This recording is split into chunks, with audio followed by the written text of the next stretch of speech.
Hey crew, Anderson here, DVRT Master Instructor. Wanted to share some concepts with you today and some really good synergy between the ultimate sandbag and the kettlebell. And some things Josh and I have talked about in reference to the theme that's going on over in the DVRT community this month, and that's Dead-Cember. Dead referring to deadlift. In the DVRT world, deadlift is a little bit more than just picking a bar up and down off the ground. We have things like good mornings and a variety of other activities that are going to fall into the Dead-Cember thing. And then to tie it back to the kettlebell, I've talked about in some of my other content previously that I think that the ability to do a single leg kettlebell deadlift well should be a pre-qualifier to doing any kind of swings, two hand, one hand, whatever it may be. I think that ensures that you have good stability and good movement capabilities. That's what we're going to get into with the ultimate sandbag piece today, specifically the ultimate sandbag good morning. And you can see, hopefully you'll be able to see, if you maybe pause this when you're watching or whatever, that you can see the body angle is virtually the same when you're doing a good morning or a good, I'm just going to do two-handed swings. You can see both body angles. They should be almost identical.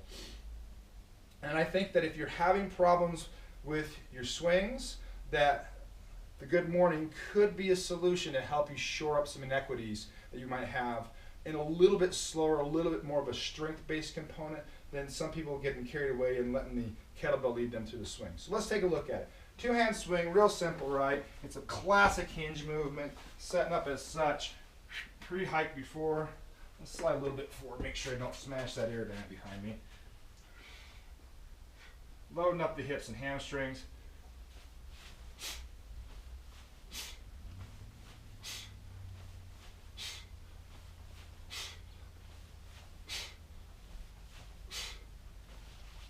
So there you go.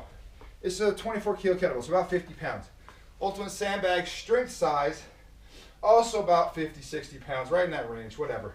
But a great drill, ties in the upper body in a little bit different way. We're packing the shoulders down definitely with the swing there. That's what we're, attempting to do.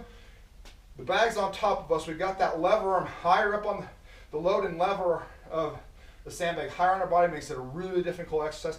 I just did this for a WOD the other day, and I'm going to show it to you in a later video. Absolutely just brutal. So setting up for a clean to front loaded position, because that's where we're going to start with the bag.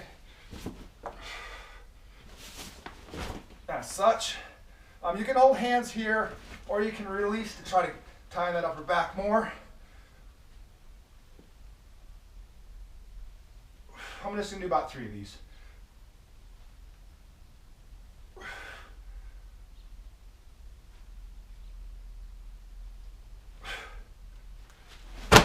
So there you have it. You can see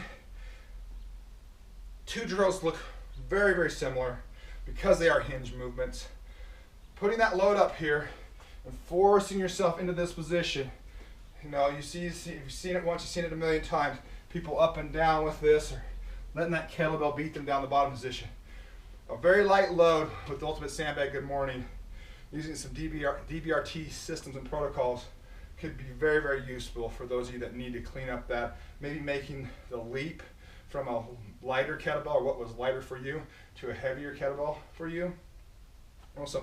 So I think there's a lot of really good components that are shared between the two drills. One's a very ballistic, fast, accelerative type movement. One's a little bit more of a strength-based movement.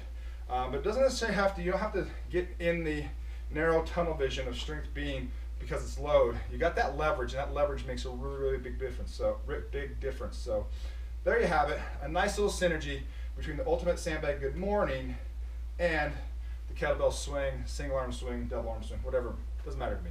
Talk to you soon.